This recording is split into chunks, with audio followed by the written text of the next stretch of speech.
Welcome back to Jalen's Take, the show where I give my takes on the best pop culture of the week. And starting off this week with amazing news, we just got the official Ben 10 designs for the brand new comic that Dynamite Comics is putting together. This is the first piece of new Ben 10 content we've gotten since the reboot ended like 5 years ago, and it's been even longer since we've gotten anything from Ben Prime. So the fact that we're getting this new comic is awesome, and these new designs are definitely something else. Now I gotta say off rip, my first reaction to some of these designs was not too positive. Right off my eye, I was looking at Cannonbolt and Accelerate. These are so just insanely different from the classic designs that we know. Firstly, Cannonbolt, I was just looking at him like, what did they do to the GOAT, man? Cannonbolt is one of Ben's most iconic aliens, so to see him looking this different and this insane was crazy. It's already clear that with these designs, they're actually going for a more alien and monstrous look rather than superhero look like in the cartoon. And I think that's a very interesting change for this comic. I mean, his head is different, his body shape is all different. Honestly, when I first saw this, I was like, this is kind of horrible. But then when I compared this new Cannonbolt design next to the old one, I actually started to see the vision. I'm like, okay, now that I'm comparing it with the old one, I can see how one looks cartoony and this genuinely does look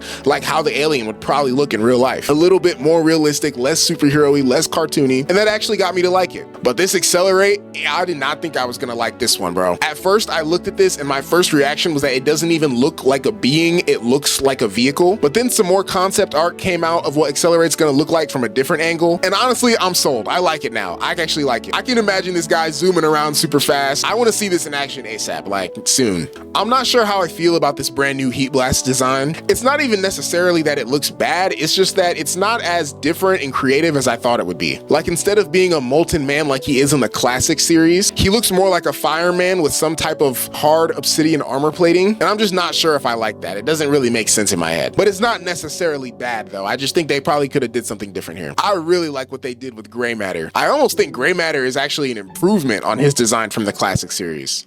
Not that I don't like the classic series design, but this is just like, he really looks like a smart little guy, bro. Like, my one thing about this Gray Matter is that I hope he's still super tiny like he is in the classic series. If they make him normal sized, I think that's gonna take away his charm. Right next to Gray Matter, there's Water Hazard, which actually brings me to a different point. The playlist they're using for this Ben 10 comic is not the classic playlist. Instead, it's the reboot playlist. Honestly, that's fine with me. I think the reboot does have a better selection of aliens. In this comic, they replaced Ghost Freak and Wild Mutt with Wild Vine and Water Hazard / Overflow, and honestly, I kind of like that. As OG as Wild Mutt is, I have a lot of respect for this player, but he's kind of boring, I have to be honest. Replacing Wild Mutt with Wild Vine is definitely a good decision, and I think that Ghost Freak would be more interesting as a villain that we see later in the series, and then at some point, Ben can absorb his DNA and get that transformation. Now that I'm thinking about it, they also got rid of Ripjaws, and honestly, that's a casualty I'm ready to take. Stinkfly's design looks really interesting. I'm definitely gonna need another angle of this. There's not much I can say on Stinkfly right now because we just simply can't see him too well. Wild Vine looks insane on this image, bro. He looks like a giant plant monster. He kind of looks like Swamp Thing a little bit. Forearms, Diamond Head, and Upgrade pretty much look the same. Diamond Head's body here actually looks very similar to the Thing from Marvel. Upgrade looks pretty normal. He just got a little bit bulkier. Even though he's shirtless, it's crazy how Diamond Head just does not have a bad design in any of the Ben 10 franchises. Now, Forearms just looks like forearms here. It's pretty hard to mess up a guy who's just red with forearms, but he looks genuinely awesome. When I first saw all these new designs, I was definitely a bit turned off and a bit scared just because of how different they are from the classic designs. But after having a few days to sit with them, I actually really like these designs and I'm looking forward to the new Ben 10 comic. A brand new Absolute character debuted this week in Absolute Batman number 17. We were introduced to Absolute Poison Ivy. Yeah, that's right.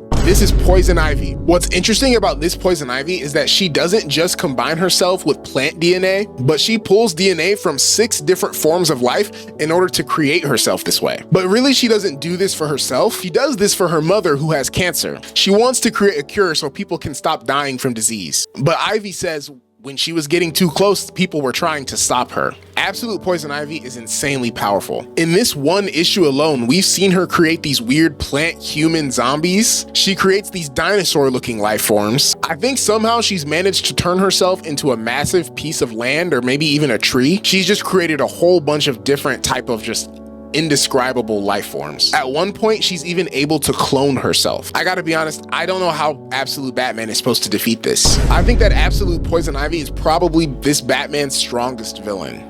Like, I don't see how he could fight anything more capable than whatever this is. The absolute DC universe has just been amazing so far. Here's my take on Cold Storage, a movie that I recently saw in theaters. This movie was actually so fire. I went to this movie with low expectations. I did not know what to expect, but within 2 seconds, this movie immediately grabbed my attention. The plot of this movie is super fun and simple to follow. When a mutating, highly contagious fungus escapes a sealed facility, 2 young employees, joined by a grizzled bioterror operative, must survive the wildest night shift ever to save humanity from extinction. I gotta say, the creativity behind this movie alone makes the movie worth watching, in my opinion. I really like the main characters in this film. The dynamic between them was really fun to watch. They start off as these awkward coworkers who don't really know each other, and eventually you just watch their relationship develop throughout the film. Chemistry between these 2 actors is really good as well. Joe Keery and Georgina Campbell have amazing chemistry, and the actual antagonist of this movie is really interesting because the antagonist is like a fungus virus. Like, it's not a person, it's not something you can really personify, and yet the movie represents that in a really unique way. There are some really cool sequences in this film. For starters, the opening sequence, which immediately grabbed my attention, like I said, but there's also a sequence in the movie where you get to watch how this virus actually spreads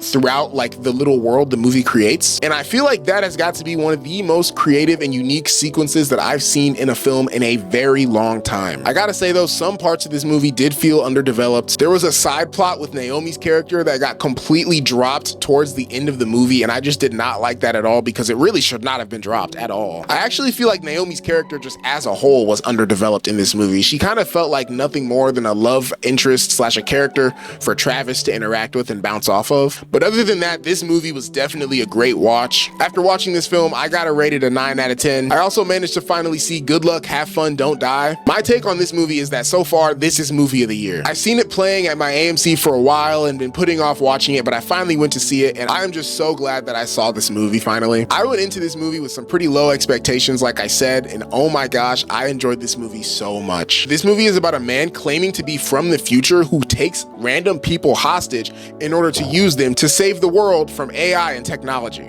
Now, the plot of this movie was just straight up awesome. This movie has so much to say about real life, the world we live in. I think that the plot of this movie was really cool, and it was handled perfectly as the movie kept going on. I really enjoyed the structure of the storytelling in this film. It was pretty much identical to the same way Weapons was told back last summer, in the way that it follows its characters and just ties everything together. I gotta say that some parts of this plot were very predictable for me, but I think that it was just so well and so endearing that it really was not a negative at all. I think that the characters in this movie were all written very well, and the cast of this movie was just great. Everybody did such a good job, especially Sam Rockwell, the main character. There is tons of good comedy in this movie. This movie is genuinely hilarious. This movie satirizes life with insane accuracy, like oh my gosh. And artistically, the movie was just great. I mean, the cinematography, the music, the editing style, like all the little bits and pieces like that go into the movie. I definitely want to rewatch this movie because I think there are things that I would notice and catch on rewatch that I just completely missed on first watch. I think so far this has been movie of the year for me. This week, the brand new Ultimate Spider-Man run by Marvel just finally ended. This run, oh my gosh, bro. When this run was first announced, everybody in the Spider-Man Marvel community was so excited for Spider-Man to finally get a good book. If you're not a consistent comic reader, Spider-Man has struggled in the comics genuinely for the past like 15 to 20 years. It has been that long since he has had an actually good, like, everybody loves it, this is a staple in Spider-Man history comic. Like, he has not had a good comic in 20 years. In that time, they have destroyed all his relationships, destroyed his reputation. They won't move the character forward. Peter Parker is quite literally a 30-year-old jobless bum, just practically. So when this new Ultimate Spider-Man run was announced, everybody was excited to get something new. It was revealed that this Peter Parker would not be a bum. He's a family man. He's a guy with a job, and he's older. That's very different. That's what everybody's looking for main Peter Parker. So again, everybody was hyped for this new Ultimate Spider-Man run. But oh my gosh, Marvel fumbled the bag, man.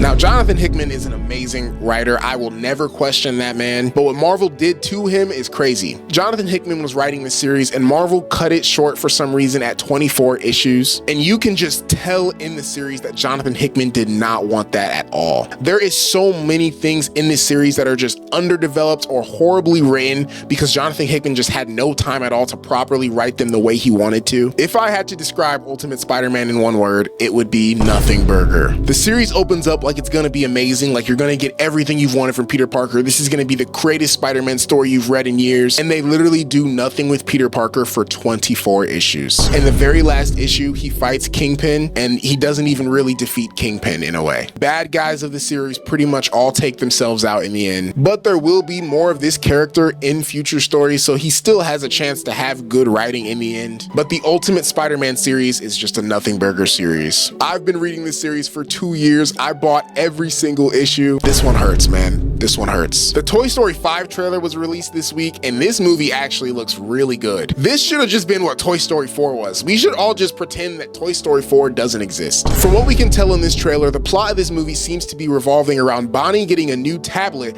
that makes her neglect her toys. And so the toys are fighting against this new tablet antagonist character. There are so many things in this movie that just look so cool. First of all, seeing Woody and Buzz reunite was amazing, and seeing the fact that their old rivalry seems to be coming back just is getting me really excited for the film. It looks like we're going to be getting a huge arc with Jessie as the main toy in this movie. It seems like the plot of this movie is kind of paralleling Jessie's origin story that we learned in Toy Story 2 about how she was left behind by her original owner. And so in this movie now, she doesn't want to get left behind again, but this time, instead of being left at some park in some field, she's being replaced by a tablet in the home. We get to see a bit of Bonnie's imagination in this trailer. What I really like about Bonnie's imagination is that it's animated in a different style than Andy's imagination was in the third Toy Story film. And I think that's just a really cool detail, that everybody's imagination would look different. Toy Story 5 looks so cool. I cannot wait for this film. If you guys enjoyed this episode of Jalen's Take, make sure to hit that like button and let me know down in the comments if there's anything you want my take on.